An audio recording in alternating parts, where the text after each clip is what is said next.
আজ বিকেলে বেরিয়ে পড়েছিলাম ঘুরতে। আমি, দিদি আর মুনমুন বলতে দিদির মেয়ে। অনেক দিন থেকে দিদির বাড়িতে এসেছি কিন্তু কোথাও বেরোনো হয় না, তাই ভাবলাম চলো আজ কোথাও থেকে ঘুরে আসি। আমরা গিয়েছিলাম কুরুম্বেরা ফোর্টের উদ্দেশ্যে, কিন্তু আমরা এখানে রাস্তা ভুল করে অন্যদিকে চলে গেছিলাম। তারপর আবার ম্যাপ দেখে ঠিকঠাক জায়গায় পৌঁছালাম। এই জায়গাটা দেখে অনেকেই চিনতে পারবে, অনেকেই এসেছো হয়তো। আমিও এসেছি আগে, দাদা, বোন আর আমি। আমার বাড়ি থেকে জায়গাটার ডিস্টেন্স অনেকটাই, কিন্তু আমার দিদি বাড়ি থেকে খুব সামনে 20-25 মিনিটের রাস্তা, কিন্তু আমার বাড়ি থেকে প্রায় 1 ঘন্টার রাস্তা।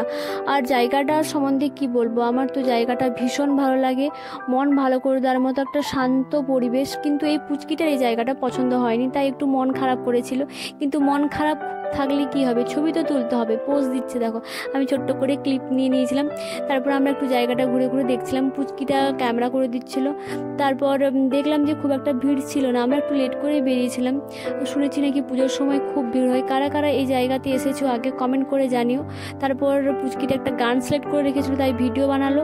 এবার আমাদের বাড়ি যাওয়ার পালা, আমরা বাড়ি যাই। আর তোমরা ভিডিওটিকে ভালো লাগলে লাইক, কমেন্ট, শেয়ার, আর যারা চ্যানেলে নতুন এসেছো তারা চ্যানেলটিকে সাবস্ক্রাইব করে দিও। এভাবেই ভালোবাসা দিও। Thanks for watching.